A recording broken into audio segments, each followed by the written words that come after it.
The courtroom erupted in stunned silence as Karen Martinez leaned back in her chair, with a smirk that could cut glass, pointing her perfectly manicured finger directly at Judge Judy's face.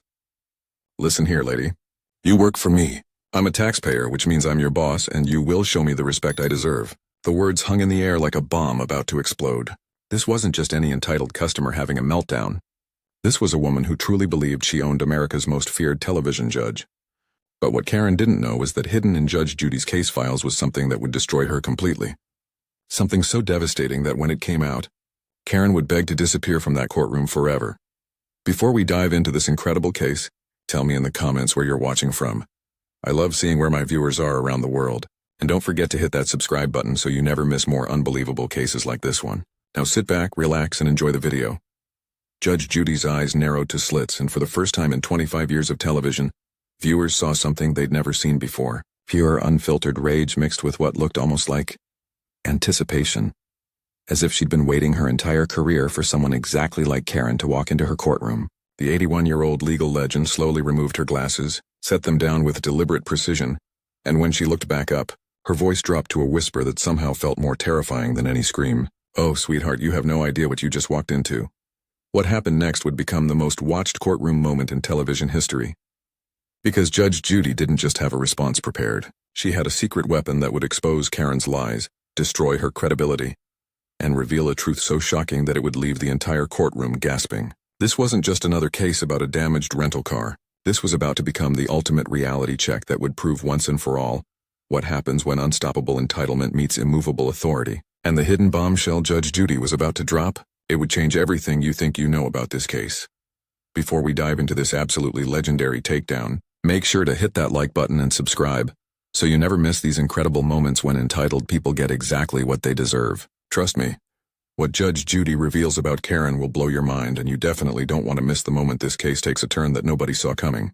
This is about to get more intense than anything you've ever seen on television. The case that brought Karen Martinez into Judge Judy's courtroom should have been straightforward. A simple dispute over a luxury rental car that Karen had returned 3 weeks late, completely trashed, with mysterious damage that she swore wasn't her fault. The rental company was seeking $4,000 in damages, late fees, and cleaning costs. But from the moment Karen walked through those courtroom doors, everyone could sense this wasn't going to be an ordinary case. She carried herself with the kind of aggressive confidence that comes from years of bullying customer service workers, government employees, and anyone else she believed was beneath her station as a taxpayer and quote-unquote contributing member of society.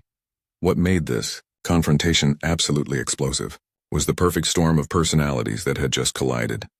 On one side, you had Karen Martinez, a 45-year-old real estate agent from Phoenix who had turned weaponizing her taxpayer status into an art form.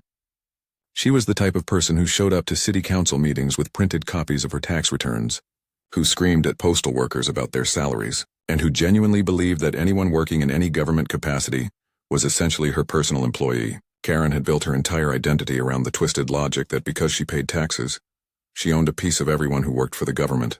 She'd gone viral multiple times for her public meltdowns, including a legendary incident where she tried to fire a DMV clerk for making her wait in line like everyone else. But Karen had made one critical miscalculation. She thought Judge Judy was just another government employee she could intimidate and control. What she didn't realize was that she had just walked into the domain of a woman who had spent over 4 decades in the legal system, crushing people exactly like her. Judge Judy Sheindlin wasn't just any television personality.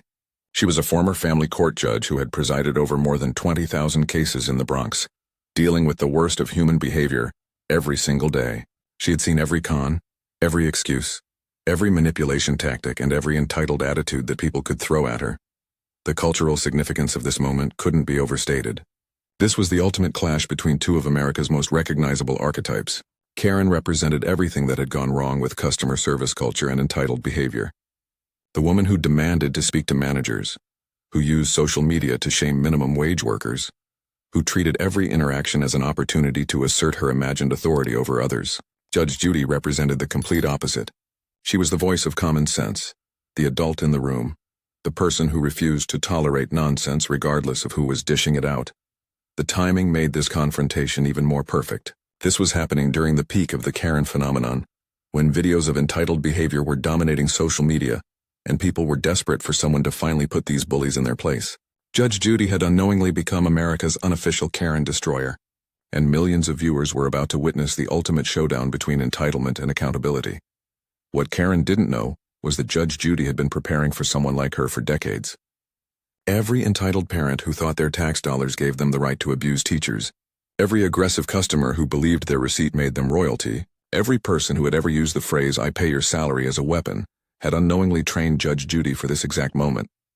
She had developed an arsenal of responses, a deep understanding of entitled psychology, and most importantly, an absolute intolerance for people who confused paying taxes with owning other human beings. The stakes couldn't have been higher. This wasn't just about $4,000 in car damages. This was about whether entitled behavior would finally meet its match. Whether someone would finally stand up to the Karen mentality that had been terrorizing service workers for years, and whether America's most beloved television judge could deliver the reality check that millions of people had been waiting to see. Karen had walked into that courtroom thinking she was about to intimidate another government employee. Instead, she had just triggered what would become the most satisfying takedown in television history. The stage was set, the cameras were rolling, and Judge Judy was about to remind everyone exactly why respect is earned, not demanded through tax receipts. To understand why this confrontation was so devastating, you need to know exactly who these two women were and what they represented in the broader landscape of American culture. Karen Martinez had perfected the art of weaponizing her taxpayer status over nearly 2 decades of terrorizing anyone she perceived as being paid by the government. Her journey into entitlement had started small, with complaints to City Hall about parking tickets and demands for special treatment at the post office. But like any addiction, her need for control and dominance had escalated over the years until she genuinely believed that her annual tax contribution of roughly $3,000 made her a shareholder in the American government with the right to boss around anyone from postal clerks to federal judges. Karen's confidence wasn't just arrogance. It was built on a foundation of success. She had gotten her way countless times by using volume, persistence, and her favorite weapon, the phrase "I pay your salary." She had gotten parking tickets dismissed by screaming at city clerks, received refunds she wasn't entitled to by intimidating customer service managers, and even managed to get a police officer to apologize to her during a traffic stop by launching into a lecture about taxpayer rights. In Karen's mind, she had discovered a cheat code for American society. Every government employee, from the president down to the person checking her ID at the courthouse, was essentially her employee, and she treated them accordingly. Her real estate career had only amplified this sense of entitlement. Karen specialized in luxury properties, dealing with wealthy clients who expected exceptional service, and somewhere along the way, she had convinced herself that she deserved that same level of deference from everyone else. She drove a white BMW SUV with a custom license plate that read Taxpayer 1 and carried business cards that listed her occupation as citizen and taxpayer underneath her real estate credentials. Karen had turned entitlement into a personal brand, complete with a social media following of people who shared her twisted view of how public service worked. But Karen's greatest weakness was her complete inability to recognize when she was outmatched. She had spent so many years bulldozing through minimum wage workers and overwhelmed government clerks that she had lost all sense of perspective about power dynamics. She genuinely believed that her taxpayer status was an invincible shield that would protect her from any consequences and give her authority over any situation. She had no idea that she was about to encounter someone who had been immunized against her particular brand of manipulation through decades of exposure to far more dangerous people. The other side of this epic confrontation sat Judge Judy Sheindlin, and she represented everything that made entitled bullies like Karen absolutely terrified when they finally met their match. Born in Brooklyn to middle-class Jewish parents, Judy had learned early that respect was earned through competence, not demanded through volume. She had clawed her way through law school at a time when women, especially women from working-class backgrounds, were actively discouraged from pursuing legal careers. She had spent 15 years in family court in the Bronx, dealing with the absolute worst of human behavior on a daily basis. Child abuse cases, custody disputes involving drug addicts, domestic violence situations where lives hung in the balance. She had seen manipulation, intimidation, and entitlement in forms that would make Karen's taxpayer tantrums look like playground squabbles.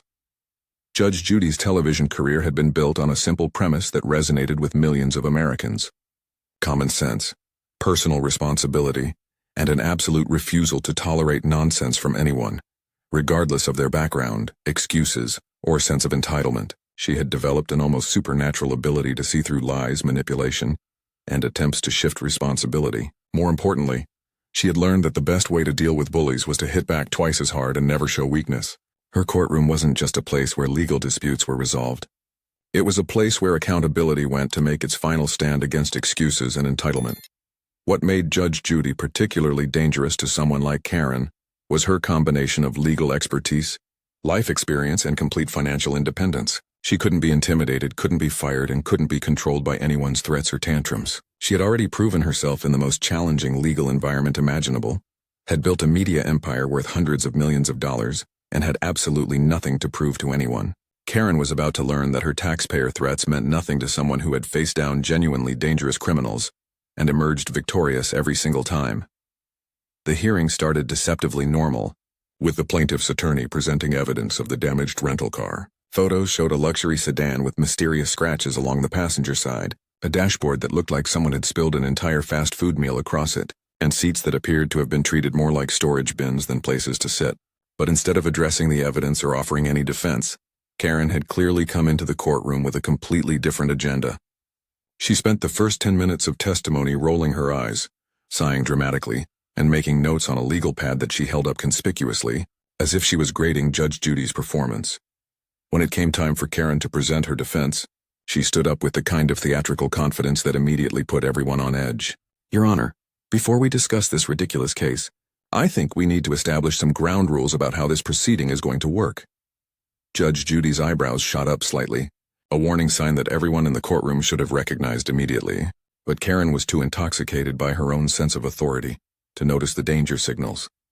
You see, I've done my research and I know exactly how much money taxpayers like me contribute to keeping this courthouse running. Keeping the lights on and yes, keeping your salary paid every month. Karen's voice was getting louder and more condescending with each word, as if she was explaining basic math to a child. So I think it's important that we remember who's really in charge here, don't you? The courtroom fell silent in a way that felt almost supernatural. The bailiff's hand moved instinctively toward his radio. The court reporter stopped typing mid-sentence. Even the cameras seemed to zoom in automatically, sensing that something historic was about to happen. Judge Judy set down her pen with a kind of deliberate control that people use when they're trying not to explode with rage. But Karen wasn't finished with her power play. She had clearly rehearsed this moment, practiced it in front of mirrors, maybe even run it by her social media followers for approval. Your Honor, I need you to remember something very important. I'm not just another defendant in your courtroom. I'm a taxpayer, which means my tax dollars pay for this building, pay for that bailiff, pay for this whole operation, and yes, pay your salary too. The words hung in the courtroom air like smoke from an explosion. Karen leaned back in her chair with a satisfied smirk, clearly believing she had just established her dominance over the situation. That makes you my employee, Your Honor. And as your employer, I expect to be treated with the respect and courtesy that someone in my position deserves. Judge Judy's face had gone completely expressionless, which anyone who had watched her show for more than 5 minutes knew was the most dangerous sign possible. When Judge Judy went quiet, when her face became a mask, when she stopped reacting entirely, that meant she was loading the biggest weapon in her arsenal. Karen had just committed the ultimate act of courtroom suicide, and she was still smiling about it, completely oblivious to the fact that she had just triggered something that would destroy her more completely than she could have ever imagined. What happened next was a masterpiece of controlled destruction that would be studied in communication classes for decades to come. Judge Judy slowly picked up the case file in front of her, opened it with deliberate precision, and when she looked back up at Karen, her voice carried the kind of authority that comes from 4 decades of making people face reality, whether they wanted to or not. Ms. Martinez, you just made the biggest mistake of your pathetic little life, and I'm about to explain to you exactly why. The first blow was surgical and devastating. Let me educate you about something, sweetheart, since you clearly slept through civics class. I don't work for you. I work for the production company that pays me more money in 1 month than you'll see in 5 years of selling houses to people who can actually afford them. Judge Judy's voice was perfectly controlled, but everyone in the courtroom could feel the volcanic fury beneath the surface. My salary doesn't come from your precious tax dollars. It comes from advertising revenue generated by people tuning in to watch me deal with entitled brats like you. But Judge Judy was just getting warmed up. She leaned forward slightly, and Karen's confident smirk finally began to falter. However, since you brought up taxpayers and government employees, let me share something interesting I discovered when I had my staff do a little research on you before this hearing. This was the moment everyone had been waiting for, the hidden weapon. The secret that would destroy Karen completely. You see, Ms. Martinez, you love talking about being a taxpayer, But according to the IRS records that are part of your financial disclosure in this case, you paid exactly $0 in federal income tax last year. The courtroom erupted in gasps and whispers. Karen's face went white as Judge Judy continued her systematic destruction. That's right, everyone. Our self-proclaimed taxpayer extraordinaire who thinks she owns government employees actually contributed nothing to their salaries. The revelation hit Karen like a physical blow. Her mouth opened and closed like a fish gasping for air, but no words came out. Judge Judy wasn't finished delivering the devastating truth. In fact, according to these documents, you haven't paid federal income tax in 3 years because your real estate business has been losing money consistently. You've been living off tax refunds and credits while lecturing other people about taxpayer rights. Karen finally found her voice, stammering desperately. That's private information. You can't. But Judge Judy cut her off with the precision of a surgeon. It became public information the moment you decided to make your taxpayer status the foundation of your defense in my courtroom. You opened that door and now I'm going to walk right through it. The destruction continued with relentless precision. So let me get this straight, Ms. Martinez. You haven't contributed a single penny to anyone's government salary in years, but you still think you have the right to boss around judges, clerks, and anyone else who actually works for a living? You're not a taxpayer. You're a tax burden. The people you've been screaming at for the past few years have been paying your bills through the social services you've been quietly using. Karen tried one last desperate counterattack, her voice cracking with humiliation. This is harassment. I demand. But Judge Judy's response was swift and final. You demand nothing in my courtroom except the judgment I'm about to give you. And here it is. You owe the plaintiff $4,000 for the damages plus court costs, plus an additional $1,000 in sanctions for wasting everyone's time with your ridiculous taxpayer fantasy. The gavel came down with the finality of a coffin nail, and Karen Martinez's reign of entitled terror was officially over. The woman who had terrorized government employees for years had been exposed as a fraud, humiliated on national television, and left completely speechless by someone who had mastered the art of destroying bullies long before Karen had learned to spell taxpayer. If you're absolutely loving this epic destruction of Karen's entitled delusions, smash that like button right now and make sure you're subscribed, because moments like this are exactly why this channel exists. Now let's see how the internet reacted to this legendary takedown. The immediate aftermath was unlike anything daytime television had ever witnessed. Within 30 minutes of the episode airing, clips of Judge Judy's takedown were flooding every social media platform imaginable. The hashtag Judge Judy Destroys Karen hit #1 trending on Twitter faster than any courtroom moment in history. TikTok creators were already making reaction videos, with one compilation getting over 2 million views in the first hour alone. The most devastating part? Karen's own social media accounts became crime scenes of her previous entitled behavior. Internet detectives quickly found her old Facebook posts bragging about putting government employees in their place and demanding special treatment at various offices. The contrast between her online arrogance and her courtroom humiliation created a perfect storm of viral content that entertainment blogs couldn't stop covering. Even celebrities joined the celebration. Actress Niecy Nash tweeted, "Judge Judy said tax burden and I felt that in my soul," which got retweeted over 100,000 times. The moment had transcended daytime TV and become a cultural phenomenon that proved accountability could still triumph over entitlement in the most spectacular way possible. This exchange became far more than just a viral moment. It became a cultural earthquake that changed how entitled behavior was perceived and handled across America. Within weeks, the clip was being used in customer service training videos at major corporations, showing employees that they didn't have to tolerate abuse from customers who claimed taxpayer status. Government offices started printing out transcripts of Judge Judy's response and posting them in break rooms, giving workers the confidence to stand up to their own Karens. The phrase tax burden, not taxpayer, became a rallying cry for service workers who had endured years of entitled abuse. Retail managers reported a noticeable decrease in customers using the "I pay your salary" argument, as if Karen's public humiliation had finally broken the spell that entitled people thought that phrase cast. Social workers and government clerks began sharing stories of successfully shutting down similar attacks by simply asking to see the person's tax returns. Karen Martinez herself became a cautionary tale about the dangers of entitled behavior in the social media age. Her real estate business reportedly lost several clients who didn't want to be associated with someone who had been exposed as a hypocrite on national television.